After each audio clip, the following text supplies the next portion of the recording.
Hello, hello. Hello. Hold on, let me get myself. Can you see me? I see. Look at you. You're I'm like, in the mountains. Hold on. oh my God, look at that. So beautiful.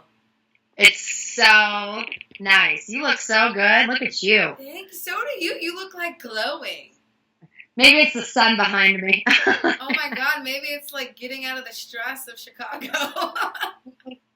Kidding. Like, I don't miss it for 1 second. It's so weird. Oh my God. So how long have you been out there now? Well, I moved 2 months ago, but then I went to Europe for a month. So Yeah. I've been here a month. God. So, like, I literally came here for 3 days, dropped our whole house, and then we left for a month. Oh, that's so nice. It was like, I'm like, Where living. Where did you go? We went to Greece on a boat, on a yacht. Nice. And we went to all like 17, 18 islands over 5 weeks. So cool. It was awesome. Like, so good. Easy. Oh, I wish I could do that. I get such bad motion sickness. Yeah, that would not work if you get sick, but you can treat it pretty early on before you leave the dock. Like, you can get on some heavy meds to, like. Yeah. But I mean, why not? Get on some meds, drink a little bit. It's amazing. Like, when you're out, there's nothing like arriving to a city or a town or a village by water. It's such a different experience because, like, you never see anything from that viewpoint. You always, like, drive in, and it's just so flat. And when you see it, like, by water, you just, like, I don't know. I just took everything in differently. It was so interesting. Because I never arrived by water before. Yeah. And it was really interesting to see, because I went to like Mykonos and Santorini and some places I had been, and they were totally different when you arrived by water. Wow. So what made you guys do that? Was it just always that you guys had planned it? We bought a boat. It's like, why not? So now we're like, kind of our life is structured. Spiro, my husband, works so much. So now we've got it to where we're doing like 2 months a year that we go places. Yeah. So like he works a lot and then we're together for a month. And then he works a lot and we're together for a month. So that's nice. It's kind of our new vacation. We'll see how it works. That's good. Like my boyfriend is in the music industry in LA and I live in New York. So it's like we have to balance that, and both of our schedules are nuts. His is like super nuts, and it's the opposite of mine because he's all nighttime.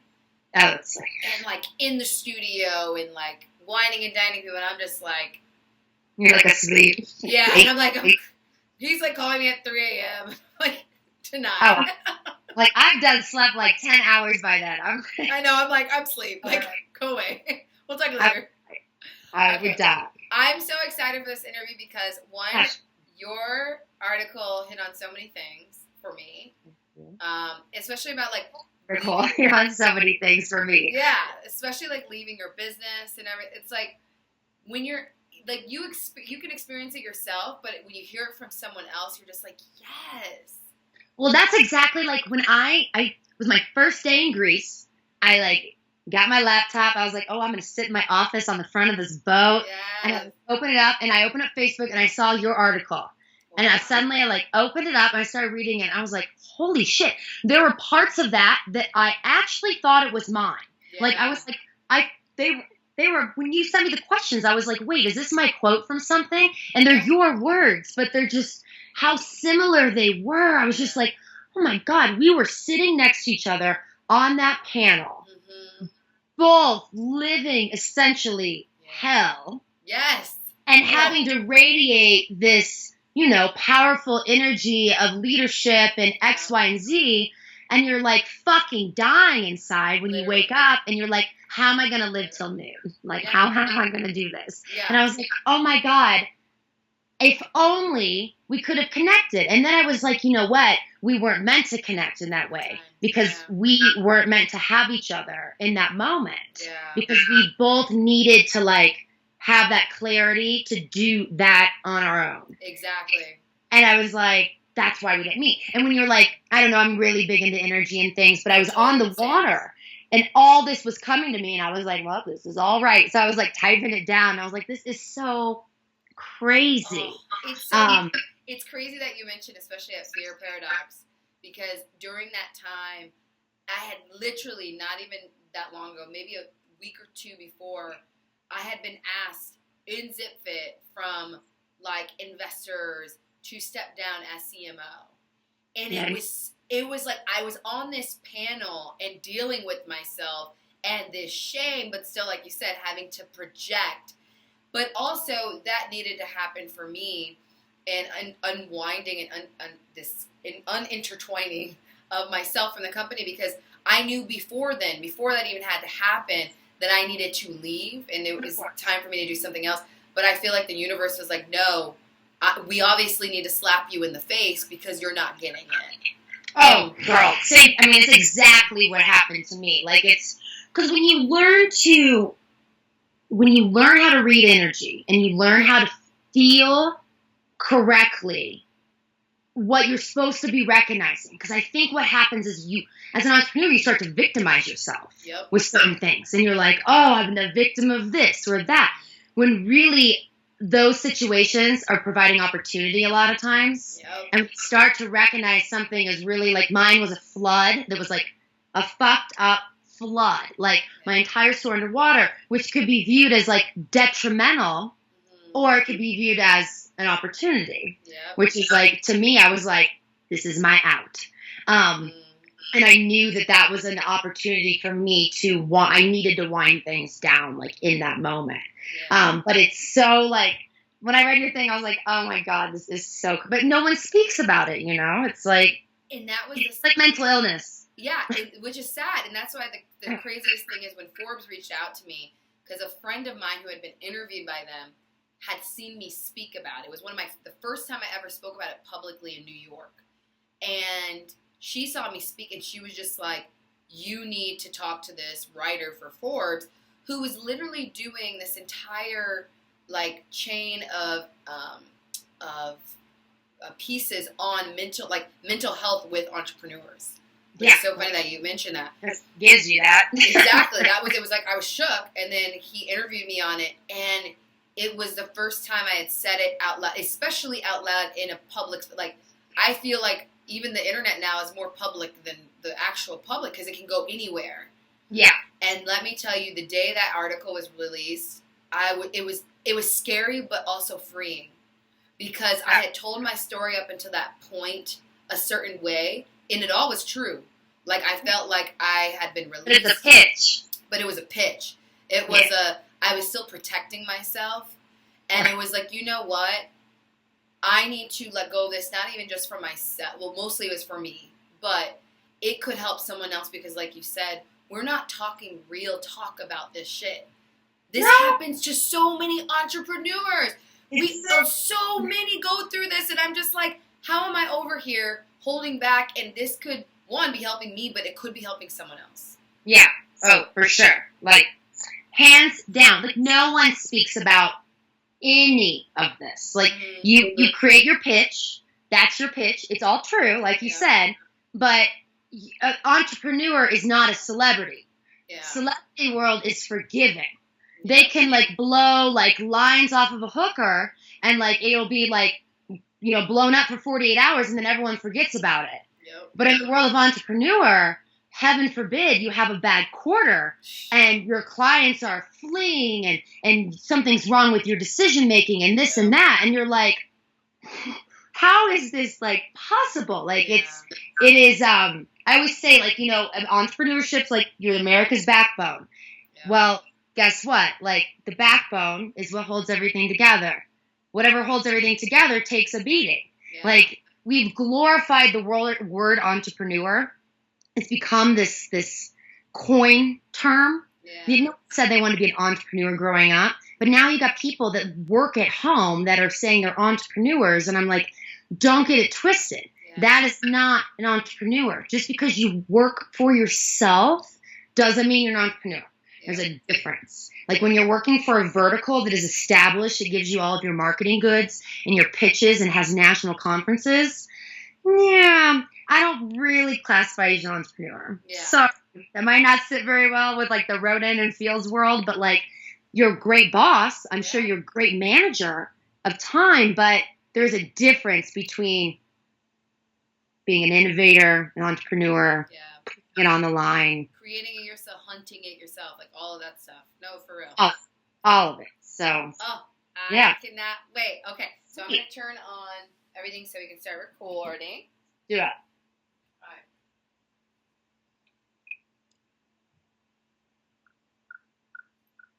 Awesome. Okay. Where's that top from? Is it a bodysuit or a top? It's a top. I got it from this one store called Shein. Yeah. I love it. I love it so much. And I get, like, I'll get a few things from them. I love it. Yes. And I wanted some turtlenecs. And I'm like, I need a fun turtleneck. I had a turtleneck on yesterday. I had like a panic attack. I wear turtlenecks, and suddenly I like started feeling it, and I was like, I can't wear turtlenecks. I can't do this. I was like hyperventilating. Oh, I totally feel it. Okay. Let's see here. Perfect. All right, Corri, welcome to Get Shit Done. Hello. Thank you for having me. It's so exciting. Oh, I'm so excited because you're my leaving your business spirit animal. We both basically wrote similar articles, which is amazing. But before we hop into, why you left your company, how you did it, let's go back and discuss what was eDropoff and why you started it. Yeah, so eDropoff, it's funny, my whole life I wanted to be a cop. So That's so interesting. I've never heard anyone say that. That's amazing. As I got older and I stuck with it, my mom was like, I really don't want you to be a cop. So I was like, all right, I'm going to be a crime scene investigator. I'm going to be in the FBI. So I was literally the only student in high school that didn't smoke pot. I didn't do anything because I was going to be in the FBI, like when I got older. So I stuck by that. So I started out that kind of journey in school, and I took an outside concentration in fashion design. And I really liked it, and I was good. So I went to my parents, and I was like, I'm going to be a fashion designer. And they're like, oh, my God, like, you've got to be kidding me. Like, you're in college now, and now you want to be a fashion designer? And my mom's like, stick with it for a year. If you still want to do it, then we'll support you, and you can go to school for that. So I stuck with it, still wanted to do it. Moved to Chicago, got my degree in fashion design. Put me in my senior year. It was in my last quarter. I was up late, 2 a.m. I was working on this pair of beaded pants that I was like, I was ready to set them on fire. I had put like 180 hours. I was like beating these pants on the bus. I like just wanted nothing to do with them. And this commercial came on TV. Think back to like 40-Year-Old Virgin, the eBay drop-off store days. And it was right when it was starting. It was 2004. And I was like, it was for an eBay drop-off store. And I had this aha moment.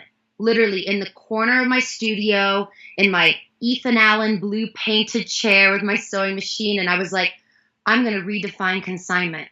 I'm going to start luxury drop-off stores.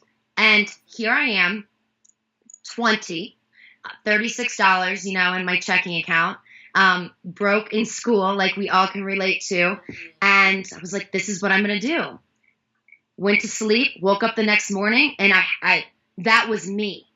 That was all I could think and feel and breathe suddenly. Something that I really knew nothing about aside from fashion, but that was what I was meant to do. So I went to my program director and I was like, I'm going to start this business. And she was like, that's the worst idea I've ever heard. That's what she said to me across the table. And I literally was like, fuck you. You're my fire. I'm going to show you. And I somehow convinced my friend to become my financial partner and miss my graduation, my college graduation, to go to eBay Live in New Orleans, which was a conference that I was going to operate off of the eBay platform, and open up my consignment store 3 months after I graduated. That was October 1st, 2004, and I never looked back. And I was suddenly on this journey that I knew it was bigger than me, and I knew I was out to do something huge. I just didn't know what it was when I started, and I just operated out of my gut and what felt right. Yep. And I went from being a crime scene investigator to owning a drop-off store. And when I first opened, let me tell you, I had to do whatever I could do in order to make $1. So I was selling everything. okay?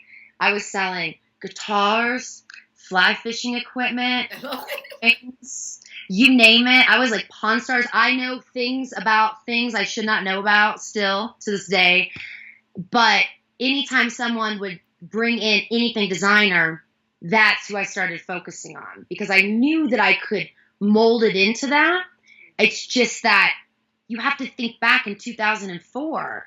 You didn't put your credit card in online. Yeah. There was no social media. It was like, what MySpace song did you pick?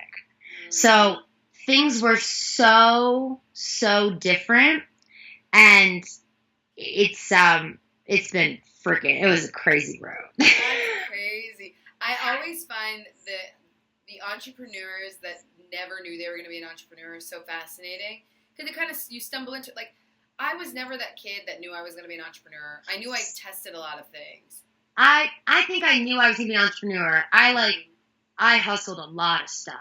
Like in elementary school, I convinced the drill team instructor to let me do a buy-in for candy, and so I could sell it on the bus because they took the vending machines away. So I was always finding a niche to fill. I just didn't know in school. You know, in school you're lost. College is messed up. You don't know how to define it. Like, I didn't have anyone to help me define what it was. I just knew that I liked to experiment with a lot of things, try things, I like to conquer them, and build. I knew I loved to build, but I didn't know how to describe it. Like, I thought I was going to be a pop star and then realized, like, I couldn't sing. Oh, but you look like a pop star. Like, what? Okay, let's do something else. Love that. You could be one. Yeah, because they can manufacture you now. Now you I'm going to get T-Pain's, like, auto-tunes. Yeah. Okay. But okay, so you went from FBI agent to entrepreneur. Got it. So recently, though, you decided it's time to call it quits and do something else. And you wrote this amazing article, which I'm going to link to below, but so amazing that you not only described what it felt like, but also the steps you took, a lot of the steps. And I want to read this one excerpt from it that I thought was so awesome about why you left, and then we'll dig into it. So you said, choosing to be an entrepreneur, in my opinion, is one of the most difficult positions to decide to put oneself in. I love it, but it typically means you need to also be a leader, someone who can fundraise and grow a business, not someone who stops to focus on their individual personal needs. And it wasn't until 15 years in that I realized this and no longer wanted to be defined by my business. I wanted to live my own life. I wanted to explore, have my own voice, and do things for me and my family. I was no longer afraid of time or the unknown. Instead, I craved it. That even like reading it just gave me the chills, which is amazing because we were just talking about this. It feels like we had very similar journeys at the same time. We're going through our own things. Can you walk us through how you got to that place after 15 years?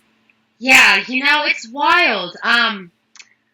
The world, when you're an entrepreneur, especially when you have some success, I mean, that's the greatest thing. Yeah. That's what we all go into it for that. And, the world doesn't necessarily give you a lot of that in what the public views as success, So you have to look for your small successes and start to create those metrics for yourself. You have to really, be self-aware on that journey, or you can get messed up. For me, I started out really young. I was 22 when I started my business. I pioneered an industry that is one of the largest industries now in the fashion sector. We don't know our closet now without designer consignment. I mean, that's just what we do. We resell now. But back when I started that never existed. So I didn't have anything to look to. So I was a 22-year-old girl in a city where I didn't know anyone, essentially, except for who I went to school with, and I didn't have a similar business to look to. So I was constantly having to innovate and push the boundaries, which is expensive, as we all know. A year into my business, I lost my partner, and I bought my business back and became self-funded. I was self-funded for 14 years of my journey, which is really freaking crazy and scary. That's hard. And hard as hell. You run numbers in your head. Like, people be like, how are you so skinny? And I'm like, because I burned 6,500. I burned 6,500 calories by 2 o'clock in my head. Yeah. I mean, you're compounding numbers like you cannot believe. But when you've got forward momentum, it's fun as hell. Yeah. it's like, it's exciting and those days are cool and that carries you through and you've got this air and pep in your step. And I had a lot of that and it was awesome. And, I had my own reality show on VH1.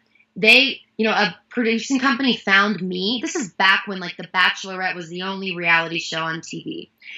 I've always been 2 steps ahead of the game, which isn't always the best place to be in because like my reality show, I didn't get to stack 1 million Instagram followers after it and get a residual effect for it. I didn't get, when you pioneer something, that doesn't mean it comes with these huge paychecks like everyone thinks, People have these misconceptions of those things. But when you've got those personal metrics for yourself and you're like, I'm meeting them, you feel good about it, you're excited, it's awesome.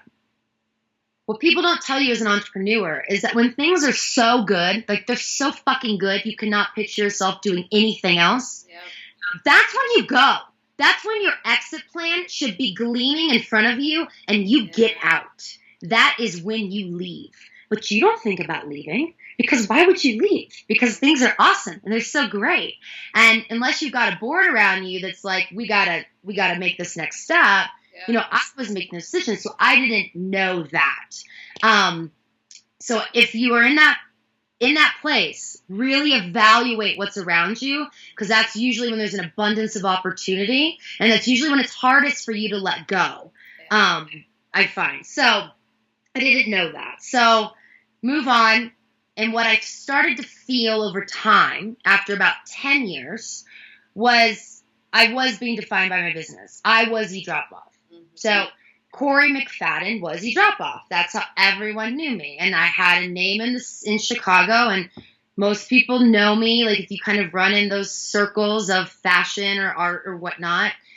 And I didn't like that because my name was not eDropoff. Like I was Corri Mcfadden, and I had a lot more to offer than just selling your designer goods, which is cool. And I know I'm providing opportunity and we're doing great things and artwork and whatever, but like there was more to me than that. So what I started to do was I started to report on the crime in Chicago through my Facebook because like that's the FBI copping me. That's someone bringing words. I think I saw something about this. I read the beat reports. Yeah, there was an article on me. It was Crime Fighter and Louboutins. It was in the Sun-Times. That's amazing. But I read the beat reports in the morning. I started having this information that was valuable that the media wasn't sharing publicly.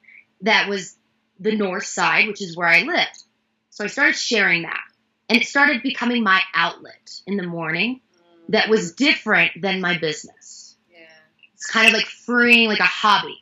Because when you're an entrepreneur, there's no time for hobbies. No, like, you got one, like, God bless you, but like, there is no time for hobbies. Like, you eat, breathe, sleep. This is it. Like, that's all you do. So I didn't recognize that at that moment as me kind of mentally needing something else. Had my daughter. Amazing. Had a nanny because I work every day, all day. And it didn't necessarily sit right with me. So suddenly you're faced with this, like, okay, it's bullshit that you can be it all. I know we all think we can. You can do it all. Women can do it. No, everyone can do it all. No one can do it all. No one can. Like, you're always failing somewhere. And maybe not everyone feels your failure, but you feel it inside. You feel it. So it doesn't mean that your child has to feel it or your employees have to feel it. You're feeling it. And that eats at your soul. That takes pieces of you away. And when so many pieces start to disintegrate, you start to feel like, whoa, like, who am I? Like, what is actually happening around me? And that's kind of what started to happen for me when my daughter turned 2. And I was like, I was jealous of my nanny. I loved her for loving my daughter, but I wanted her position. I wanted to be her every day. I wanted to go to Navy Pier. I wanted to take my daughter to the park. And I'm like, this is crazy. I'm working all day, every day, working so hard, essentially an employee of my company, because that's what happens when you're day in, day out, and you're there. And I was like, this is not right. Like, but what do you do? Because that's what comes to the next step is what do you do? So I just kept plugging away like I do at work, but I started to think differently. Um, and then I started going to an energy healer who essentially like rocked my world and changed my life. Because she started clearing me in ways that I was seeing things differently than I'd ever seen them before. And what I didn't realize, the patterns that existed in my life from childhood were still playing out in my adulthood. Yes. And I was correlating them to my entrepreneurship when it was I needed to take control of my own life and I needed to change these patterns. Yep. And it's so crazy. So people are going to listen to this and be like, this girl's crazy. So I was at my energy healer and I had this crazy visual that I was going in and out of the water for an hour. It was crazy. And I was in and out of the water and I was like suffocating. And then I would come out and I would breathe. And then I would suffocate. And then I would breathe. 2 months later, to the date, I get a call from my inventory manager that there is standing water in my store. I get to my store, 3,000 square foot luxury retail location, and it is like in 6 to 8 inches of standing water. A hot water heater and my irresponsible neighbor above blew up in the middle of the night, and she didn't turn the water off for like 4.5 hours. It flooded my store to where we had to vacate 100% and had to be gutted to the studs with 9 months displacement, okay? So I walk into this just terrible crisis, and when I walk in, all I can see is me in and out of the water at my energy healer, and I knew that this was my closure, that I needed to be done. And if I wouldn't have had that moment with her before, I don't think I would have processed it that way. I would have processed it like any other bullshit that I've dealt with, that you got to do it. And I did. I had to do what I do. We still had to move. We still had to sit 90 days of wind down and whatnot. But I wouldn't have viewed it as, Corri, you felt like you were underwater. I'm moving a mountain for you, and I'm letting you breathe. Ooh, I love that. And that's what it was. And I was like, I just knew. And I've always operated from my gut, and I didn't fight it in what seemed like crazy moves to those around me. And so often we operate because we're concerned about those around us and what they're going to think, how it's going to affect them, how they perceive us. I didn't care about any of that. For the first time, I cared about me and me being me and my family. And I made the decisions that's what they took care of. It was, this is what I need to do for once, opposed to this is what the business needs. So that was my exit. Holy shit. Okay. That's amazing. And I'm all about, it's so funny you mentioned energy healing and everything because, at first I was like, oh my God, people are going to think I'm crazy. But a lot of when we'll get to that, unattaching had a lot to do with energy. Had a lot to do with just like cleansing it out, etc. You carry other people's energy, like a lot of people do energy work and you find the right healer. And they're amazing.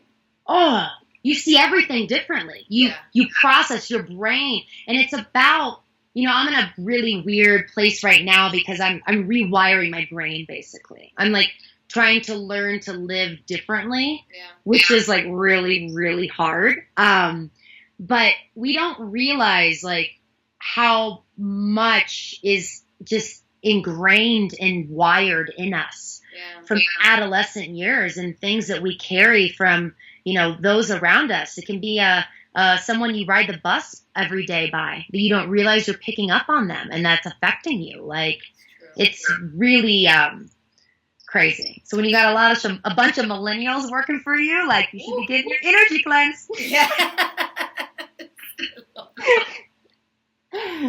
So I love that you mentioned exit plan, and you even mentioned this in the article where you're like, now I could get to my exit plan. But how do you even get there? So how did you get yourself to think about what are the next steps? So now you have this flood.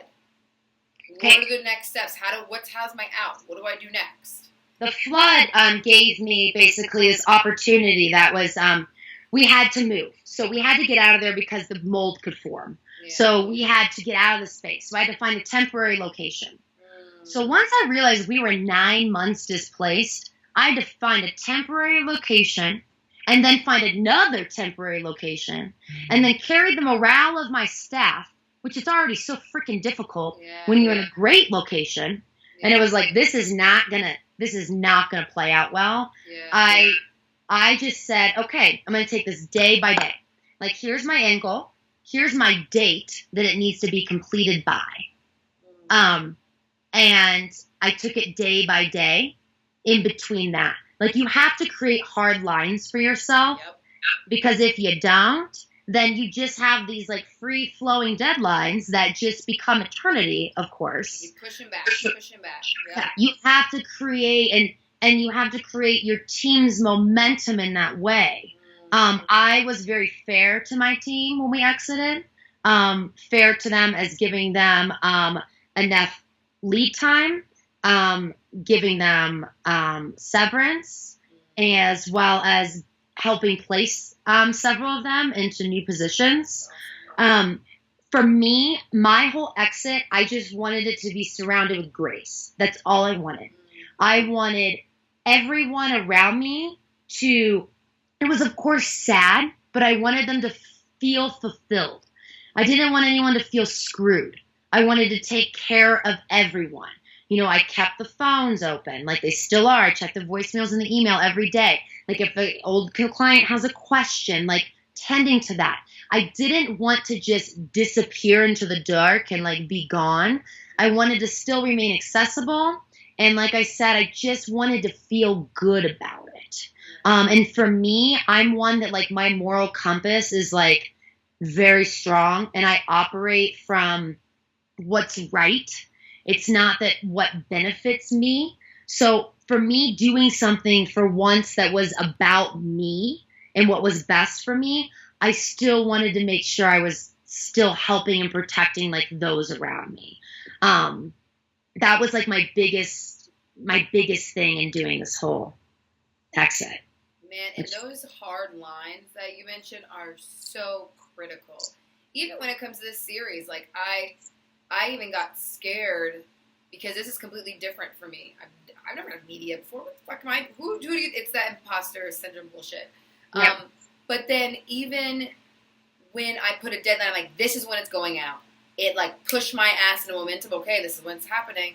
Everything falls in line.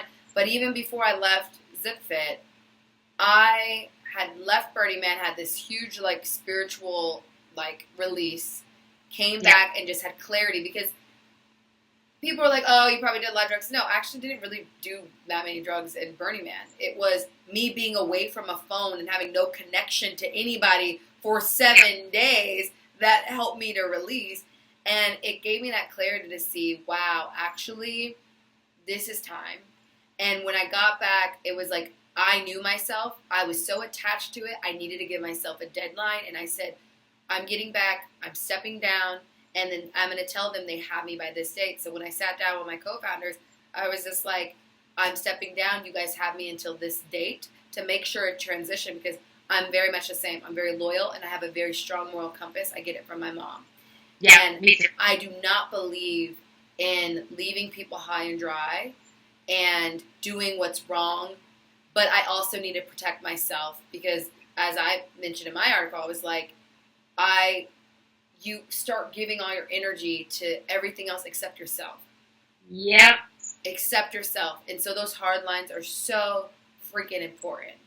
But what I found fascinating in my journey is that we talk about the exit plan and we talk about, okay, we get to the decision, but it's leading up to the decision, which is a bitch. It is the bitch. Like, it is just, oh my God. It's the emotional readiness, and you actually mention this in your article, and you talk about, I was finally emotionally ready, and when you get to that point, it is easy to walk away. it's still kind of tough, but it's much easier. Now it's like, okay, it is unraveling yourself from the emotions that becomes difficult. So walk us through, how did you even get to that point of saying, okay, 15 years, I'm done. And then once you say I'm done, it's making the decision, but then acting on the decision. So what was that process like for you to be ready? So, I think I got to a point where I was tired. Like, I was just freaking tired. I had been through so much, from when you pioneer an industry, you deal with a lot of really difficult emotional stress that's fucked up because you have a lot of people that rip you off. Not that do the same concept as you. Who cares about that? I mean, like, literally, like, lift paragraphs out of your website and take your colors and your logo and your stuff that you're just like, because they didn't have anything to look to because I was like the only one. So when you're not creatively and innovatively driven, you look to something, try to make it your own, which becomes an interpretation, which then, is like infuriating. Yeah. So I went through a lot of that in the beginning. That was just like, setting off your like cease and desist letters that are like basically worthless. Like, save yourself the like $300, like they don't do anything. Yeah. Like make the phone call yourself or just write a really good pointed email that like you can light a flame, like start to learn those things. Then I went through a couple lawsuits. I had a really bad, landlord. And then I had another lawsuit, which was, you can read about online, which was, it ended up getting settled. I can't speak to, but it was really difficult. It was, right after I had my reality show, and I was bullied online in ways you can't even fathom. You can't even fathom. That ended in this huge lawsuit. So I went through these crazy things every 2 years. It was like they were like, but like I said, when you had that forward momentum that matched them, you kind of outweighed it. Then I got to a point where managing people got really hard. And when you're managing a lot of people and your age is very close to them, it's hard for people to understand that there is a difference here. Like this is my company, this is my investment, these are my things, and like maybe you're not going to drive the same car as me. Like just because you're at the office doesn't mean that like you get those things, and you kind of deal with that. So I learned to like really separate myself and stop, like I basically was just a boss, like all day, every day, like in and out, which is hard, because you become close to people, but like you still have to be you have to be the boss. Yeah, you have to have that distance. Yeah. Yeah. And then, you get in it and you're like a decade in, and then you're running your ship and like it's great and it's well oiled, but you're dealing with so much stuff. People bring so many of their problems to work that hold them back and hinder them. And then they blame you for not their growth being stunted. That it's unbelievable. So like my biggest piece of advice to individuals are that people will always work with you, and it is fine to let people know when you're going through something, but you can't always be going through something. You can't always be bringing something to work because it's draining, and it's draining on your leader. Because when you're bringing that and you multiply that by 30 other people bringing that, and then you multiply that into dollars across the board, like these things like carry weight. And I was employing mostly a very, I hate to use the word millennial because it's so sensitive, but, it's just a hard workforce. Like they dip their toe in and go. And the people that stuck with me, I stuck by them. And I invested in them, and I grew them, and I gave them everything I could. And I think that people need to know that, because they'll be like, especially when you're in a small business setting, like, they're favorites. No, those people are doing something. Recognize the pattern that exists amongst them, because you can recognize those patterns and kind of what leaders gravitate towards and what they, really look to aspire and grow within their organization. And for me, I was looking for people that came to do their job, to do it well, that were great people to be around, and really basic, simple things that go so freaking far. People don't realize, like, punctuality, how far it goes, and just saying thank you or some recognition. And I got really tired. Like I just got tired to where it just wasn't fun anymore because people were just coming to me day in and day out with, they weren't even necessarily even work problems, and it was just like, no, I can't let 3 people leave at 2 o'clock today. Like, do you realize like we have productivity to meet? And like, you've got your own stuff going on and you're just like, what's happening here? Like, what am I doing here? Because where I messed up 100% was I'm an innovator. I can come up with ideas for any business, things I don't even know about. I can sit with you for an hour and we will both leave that room inspired, like ready to rock the world. And I am an entrepreneur, but I'm not a manager. And I turned myself into an employee of my organization. I was still a leader, but I wasn't doing what creatively inspired me and what drove me. And I was dealing with the day-to-day BS, and that wasn't fun to me. Oh, that's so important also to draw that distinction, because I'm very similar to you in that, is that I love people, but I know that as I'm growing this company, I will need that person who manages. Because when I'm ready to do something, I'm going and I'll be there for my people, but I also need time to think strategically, creatively. I need that time. And when you're growing a company, you have to, when you have employees, you have to be there for them because they're your biggest investment. You totally have to. And you have to manage. And what happens is we get caught up in the day-to-day. Day-to-day, and that what brings you down. And if you're creative, it's just like, oh my God, I can't, I'm suffocating. I'm suffocating. Oh, it totally makes sense. So then you just emotionally unattached because you got tired. Yeah. And I did it for a long freaking time. I started when I was 22. So, I think kind of you could equate it to, let's say you marry your high school sweetheart and you never date anyone else. Ooh, child. And 15 years in, and suddenly you're like, well, what's it like to like do something else? Maybe not someone else, but like you see a lot of times people ending those chapters, like 20 to 35 is kind of a common chapter. Like you'll see all your friends getting divorced at 35, all the ones that got married really young. Like that's kind of that age where you're like, our kid's 12 now. I'm done with you. Like you see those change. And I think that, for me, I was craving something else. I didn't know what it was. I know I'm fully capable of doing many things, but I just knew that when that flood happened, I could have rebuilt, and we could have rebuilt bigger and better than we were before. Yeah. Or I could use this as to what my soul was craving and to go breathe, let the universe reset me and do what I'm supposed to go do. Yeah. Like, it's letting go of what you think you should be doing and going after what you're being called to do. That was something that was big for me. Yeah. What I loved that you mentioned, and this was super hard for me in terms of, I think this is actually before, it was in the same realm of emotionally unattaching, is separating who I was with the business. And you mentioned this in your article, is that, and I mentioned something similar in mine, is that I started to look at ZipFit as being me and defining me. And in reality, it was an output and a product of who I am. It's not who Alex is. It is a product of that. And I lost that. I completely lost it. And so what I love in, I think we got, let's see this.